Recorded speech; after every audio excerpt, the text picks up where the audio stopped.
Ya, selamat berjumpa kembali saudara-saudara sekalian pada hari ini tanggal berapa? Tanggal 11 Maret 2023, di mana saya akan menjawab lagi pertanyaan dari saudara-saudara kita yang bertanya di kolom komentar.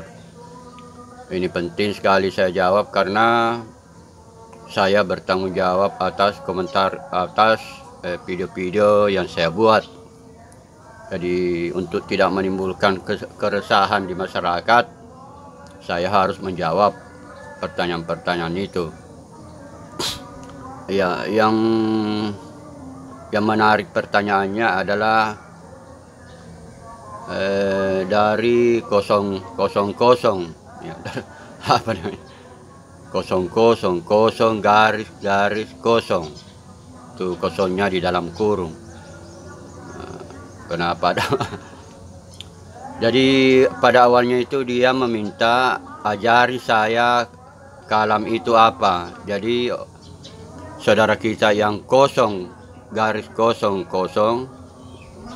meminta untuk diajari tentang kalam. Kalam itu apa? Kalam itu bahasa Arab, kalam perkataan.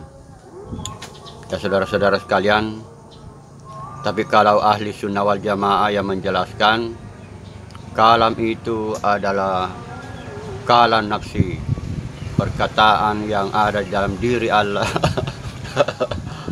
Kemudian bukan berupa huruf-huruf, bukan suara. Aduh. Mereka cenderung mirip penjelasannya dengan orang Kristen. Jadi kalau ahli sunnah wal jamaah dari kelompok yang mengatakan firman Allah gairu makhluk, atau misalnya Ustaz Abdul Somad ataukah Buya Yahya, ya dia akan memberikan penjelasan yang kalau kita mendengarkan penjelasan dari kelompok Kristen Trinity atau kelompok Kristen awal Athanasius, itu hampir sama. Hampir sama itu penjelasannya umat Islam, ulama Islam yang meyakini firman Allah gairu makhluk. Jadi saudara sekalian, di situ dibawanya saya jawab melalui video. Jadi pada hari ini, pada saat ini saya jawab karena pertanyaan ini kemarin. Di sini dia bertanya zat ya, bukan seperti gas. Ya betul. Betul sekali bahwa kalau zat itu, kalau DZAT, zat itu bahasa teologis sebenarnya saudara, bukan zat. Jadi ulama Islam atau ulama teolog atau ulama ilmu kalam, baik dari kelompok Kristen maupun kelompok Islam, terkadang menggunakan istilah zat. Misalnya Ibu Rita Wahyu terkadang juga menggunakan istilah zat. Ya, zat itu bukan bahasa sehari-hari, tetapi adalah bahasa teologi. Zat Allah itu apa ya?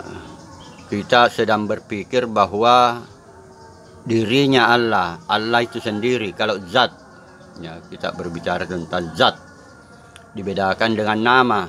Ya, kalau nama itu kan belum sebenarnya Allah. Misalnya Allah, kalau kita ngomong Allah, itu belum Allah. Tetapi kalau zat Allah, zatnya, itu dirinya Allah. Itu perbedaan antara zat dengan nama. Dan yang terhebat memahami tentang nama itu adalah Lao Tse. Ya, Lao Tse itu mengatakan nama yang bisa dinamakan tidak mulia dan tidak absolut. Itu luar biasa pendapatnya Lao Tse tentang nama. Jadi nama-namanya Tuhan itu tidak terlalu tidak absolut, tidak mutlak. Misalnya kalau namanya Tuhan adalah Yesus, itu tidak mutlak. Kenapa? Karena ada orang yang diciptakan oleh Sang Pencipta tidak pernah mengenal Yesus. Demikian pula misalnya Brahma, ada orang tidak mengenal Brahma, apa itu Brahma. Demikian pula Allah, dalam bahasa Arab itu banyak orang tidak tahu apa itu Allah, banyak.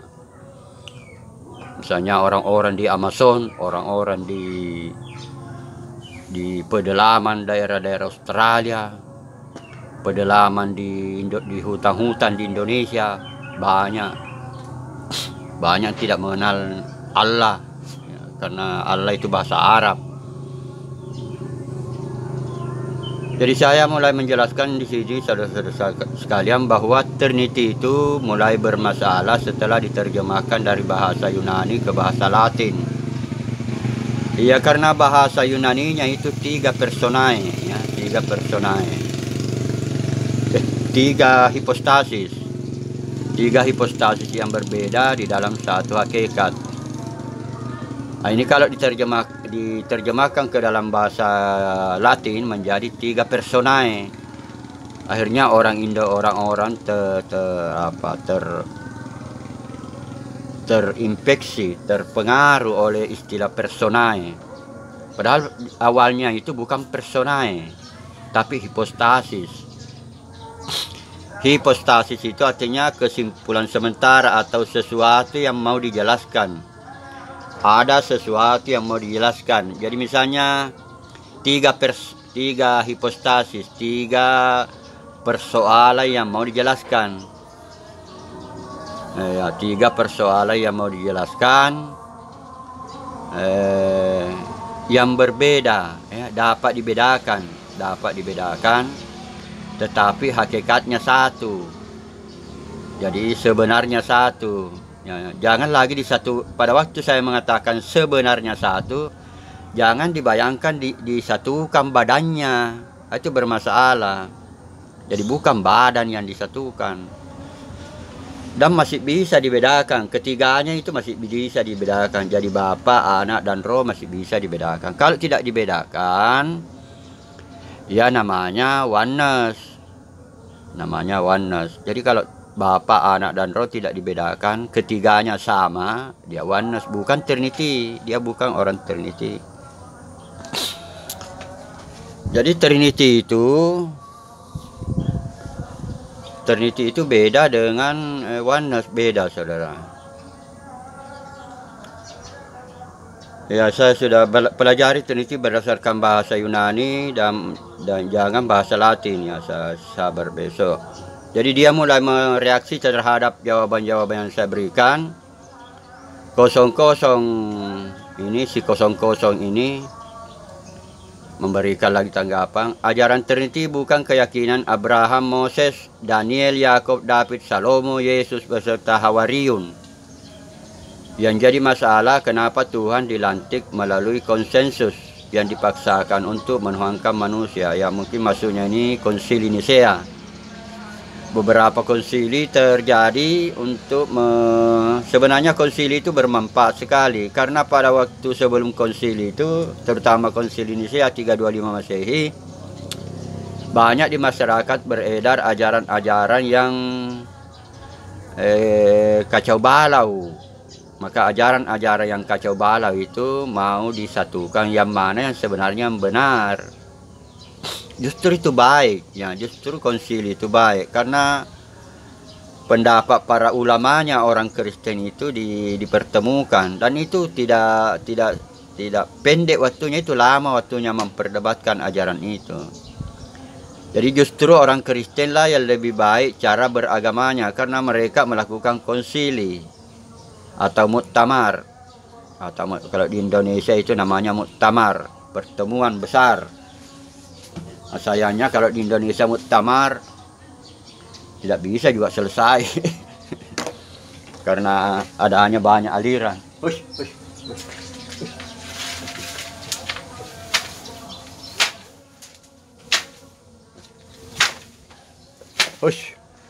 Ya, saya menjemur gabah saudara saja. Di sini dia menjelaskan konsensus, ya, dipaksakan, bukan dipaksakan, justru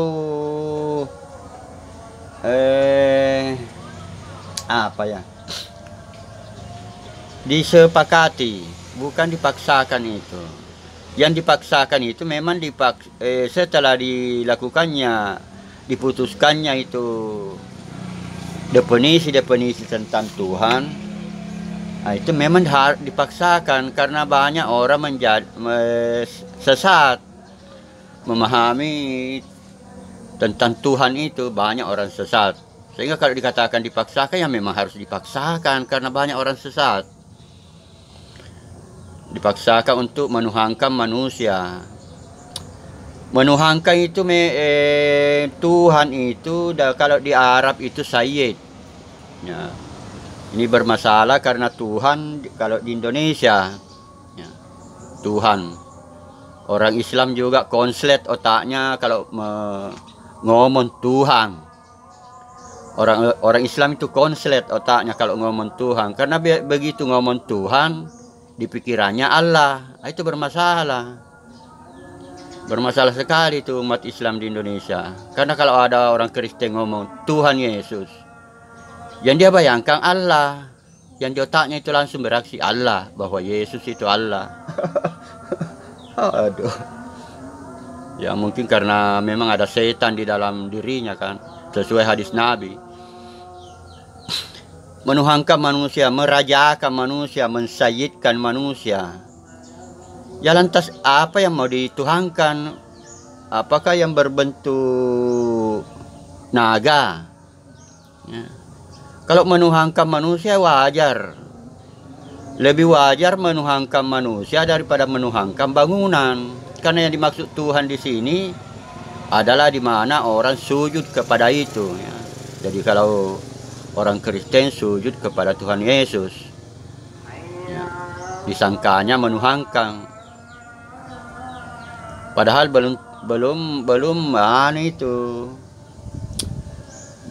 bukan ibadah, bukan semacam apa ya, semacam tauhid, semacam. Jadi orang Kristen sujud kepada Tuhan Yesus itu preskuneo namanya. Sama kalau orang Islam sujud kepada Ka'bah. Bandingkan saja itu, Anda sujud kepada Ka'bah. Apakah Anda menuhankan itu ke Ka'bah? Tidak kan? Jadi kalau orang Kristen sujud kepada Tuhan Yesus, seandainya Tuhan Yesus masih hidup, ya lebih logis daripada sampean sujud kepada bangunan. Nah, itulah sebabnya saya pernah mengatakan kalau saya hadir di samping Ka'bah terus Tuhan Yesus ada di situ, saya lebih suka sujud kepada Tuhan Yesus karena dia manusia dan dia dibuat oleh Allah. Kalau batu bata itu ya dibuat oleh Ibrahim. Itu pun masih diperdebatkan karena banyak juga orang yang mengatakan Ibrahim tidak pernah ke situ, ke Mekah itu. Ya, apalagi ini. Jadi menuhankan ya. Ini menjadi sulit sekali disampaikan kepada umat Islam menuhankan. Aduh. Karena selalu di otaknya begitu, Tuhan kita sebut Tuhan. Di otaknya itu Allah. Saudara-saudara sekalian, Tuhan itu sumbernya dari mana? Ya, Tuhan baru muncul di tahun 1628, tanda kutip, 1628 tanda kutip, atau abad ke-17. Sebelumnya tidak ada yang mengenal Tuhan, tidak ada istilah Tuhan sebelum abad ke-17. Manusia seluruh dunia. Tidak ada yang menggunakan istilah Tuhan sebelum abad ke-17. Semua nabi itu tidak ada yang tahu itu Tuhan, tidak ada. Semua nabi dan rasul tidak ada yang pernah ngomong Tuhan, tidak mengenal Tuhan itu. Semua nabi dan rasul. Karena Tuhan itu istilah Indonesia. Dulu itu dikenal istilah dewa. Ya, dewa-dewa, para dewa. Jadi kalau Allah di Alkitab itu dewa. Orang yang sujud kepada batu, maka batu disebut Allah, dinamai Allah. El. ya, Allah, Elohim. Ada orang dulu sujud kepada pohon, maka pohon itu dinamai Allah, Elohim, Allah. Jadi di mana orang sujud kepada sesuatu, maka sesuatu disebut Allah. Jadi di dalam Alkitab itu disebut para Allah, Allah. Tapi ditulis dengan huruf kecil. Sedangkan Tuhan, ya itulah yang ditaati, didengarkan perintahnya.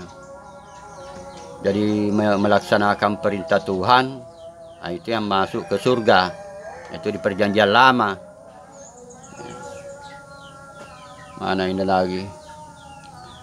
Jika Tuhan punya kehendak sebagai zat yang dapat menjadi apapun, apakah ada bukti bahwa Tuhan pernah menjadi makhluk ciptaannya selain manusia? Nah, inilah buktinya, bahwa bukti bagi saya bahwa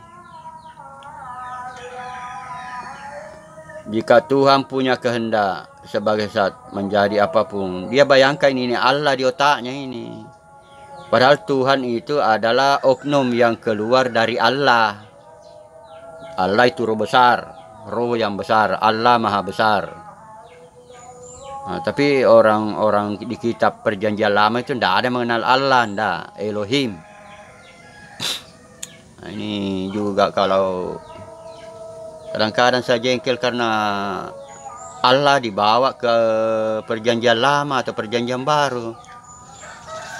Padahal para rasul itu tidak ada yang berbahasa Arab. Jadi mereka tidak kenal istilah Allah. Hanya orang Arab itu yang mengenal Allah. Karena itu bahasa Arab. Sama dengan Tuhan. Tuhan mau dibawa ke bahasa, ke dalam agama juga bermasalah. Apakah ada bukti bahwa Tuhan pernah menjadi makhluk? Yang tidak pernah menjadi makhluk itu Elohim atau El atau bapaknya Tuhan Yesus, itu tidak pernah menjadi manusia. Jangankan menjadi manusia, ngomong pun tidak pernah. Tidak pernah Allah itu berfirman. Allah yang maha besar, yang roh itu tidak pernah berfirman, tidak pernah dilihat. Itu yang dikatakan oleh Tuhan Yesus itu bapaknya Tuhan Yesus, tidak. Jadi bapaknya Tuhan Yesus itu tidak pernah dilihat dan didengar suaranya. Jadi tidak pernah ngomong, tidak pernah menjadi manusia.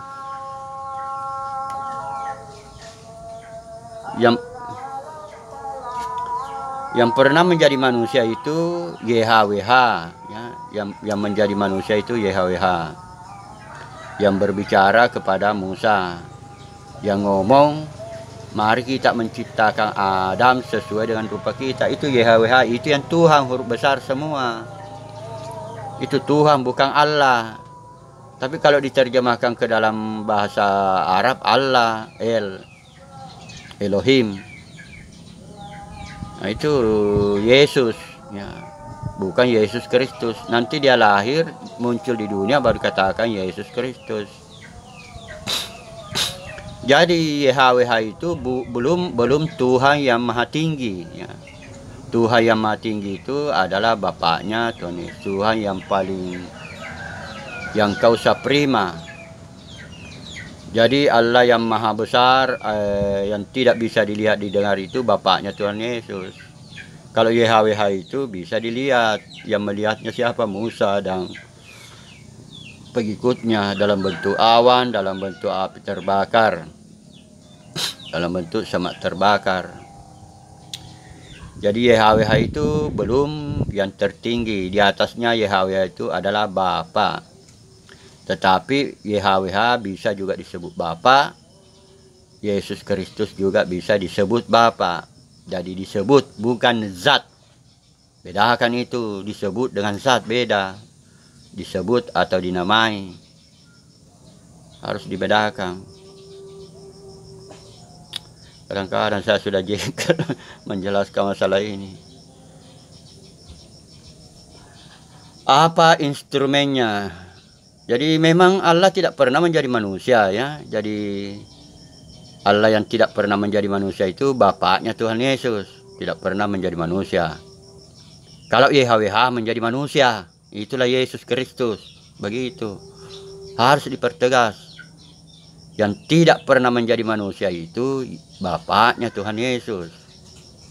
Atau Bapa. Yang menjadi manusia itu YHWH. Atau Tuhan. Kalau Bapa itu artinya sumber dari segala sesuatu atau causa prima. Penyebab awal. Tidak perlu ngomong, dia tidak perlu ngomong. Karena kalau dia ngomong, dia serupa dengan manusia, serupa dengan makhluk. Tapi oleh Tuhan Yesus disebut Bapa, bukan disebut Allah. Jangan merasa hebat dengan nama Allah. Itu nama itu di Arab. Yang kau simpan di kepalamu itu Allah hebat sekali, bukan, tidak begitu. Di agama lain tidak mengenal Allah. Di agama lain itu misalnya Brahma, Sang Pencipta, Brahmana. Kalau di Cina Tao atau Tuhan, bukan Allah. Orang Arab saja itu yang kenal Allah. Jadi jangan merasa hebat sekali dengan nama Allah. Tidak usah. Apa ini? Mana lagi ini? Jika dalam Quran surah Ikhlas menjadi rujukan bahwa Tuhan berbeda dengan makhluk ciptaannya, ada permasalahan karena pembatasan kehendak. Lantas apa Anda lebih hebat dari Tuhan karena lebih memahami syarat menjadi Tuhan? Syarat menjadi Tuhan. Apakah saya lebih hebat? Kenapa ada omongannya seperti ini? Tuhan berbeda dengan makhluk. Ya betul, Tuhan berbeda dengan makhluknya. Tapi Tuhan di sini Bapaknya Tuhan Yesus, bukan Tuhan yang ada di otakmu itu. Pada permasalahan karena pembatasan kehendak. Jadi justru teologi Islami itu yang paling bodoh ya. Misalnya sifat 20 itulah yang kamu seharusnya kritik. Ya karena kalau di sifat 20 itu Tuhan itu dikasih syarat. Tuhan wajib begini, wajibul wujud. Tuhan wajib mendengar, Tuhan wajib melihat. Itu kan kurang ngajar namanya. Memberikan batasan kepada Tuhan. Tuhan wajib hidup, Tuhan wajib sifat 20. Wah, itu teologi paling kurang ngajar itu. Mewajibkan kepada Tuhan. Kalau ada wajib, ada haram.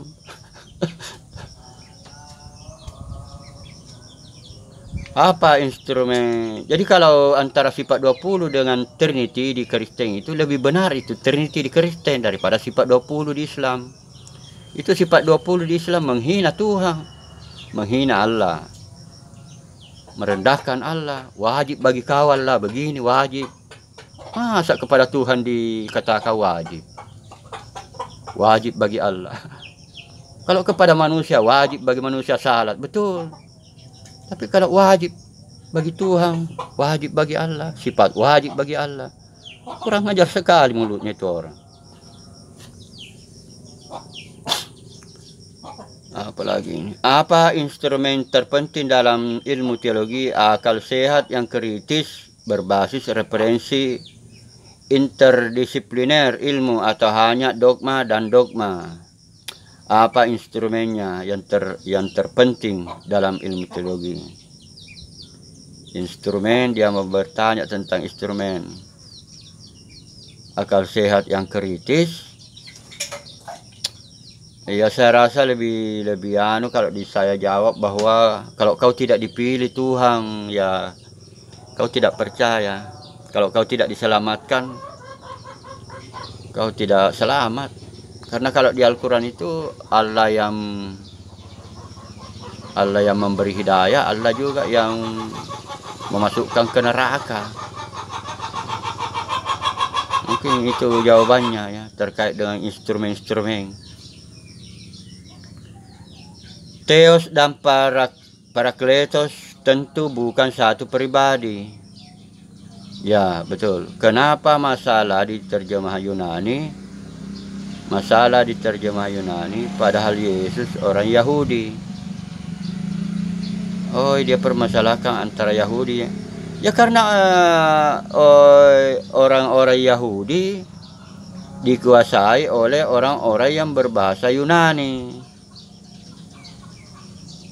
Dan kebanyakan orang menggunakan bahasa Yunani karena bahasa penjajah pada waktu itu. Dan sudah lama dijajah, sudah berapa tahun itu. Ya. Beda kalau di Indonesia. Kalau di Indonesia kita dijajah Belanda. Belum bisa berbahasa Belanda, hanya sebagian saja yang bisa berbahasa Belanda. Masing-masing kalau di Indonesia berbahasa sukunya masing-masing. Orang Makassar, orang Bugis. Tidak begitu besar pengaruhnya kepada bahasa. Tapi kalau menurut informasi dari yang pernah saya baca, ya kebanyakan orang berbahasa Yunani. Sehingga kitab suci ditulis dalam bahasa Yunani. Karena kalau ditulis dalam bahasa Ibrani, orang tidak tahu. Pada umumnya masyarakat tidak tahu. Jika muncul kebingungan pusing tentang tersebut, itu tanda bahwa ia mulai menjadi manusia karena akal sehatnya digunakan. Iya, karena betul akal sehat harus digunakan. Dan Allah di Al-Quran, di ajaran Kristen, di ajaran Islam itu Allah seperti manusia, banyak hadisnya. Jadi kalau di Islam, di Al-Quran itu dan hadis, Allah seperti manusia. Ada hadisnya, ada dalilnya. Allah tidak seperti manusia, ada juga dalilnya, ada ayatnya. Kedua-duanya ada dalilnya. Jadi laisa kamitslihi syai'un, ada ayat yang mendukungnya. Terus kalau Allah seperti manusia, banyak juga hadis yang mendukungnya. Jadi Allah seperti manusia, ada dalilnya. Allah tidak seperti manusia, ada juga dalilnya. Ambil kedua-duanya.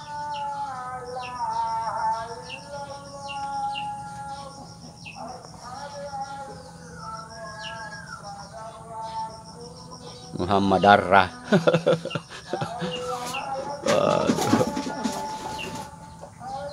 Padahal saudara-saudara sekalian, mungkin Anda mendengarkan azannya. Padahal di dalam ajaran Islam itu sebenarnya begitu tidak boleh, karena siapa yang mendengarkan azan dan tidak datang berjamaah berdosa. Jadi setiap hari itu masjid membuat dosa. Tapi sudah sulit diperbaiki di Indonesia.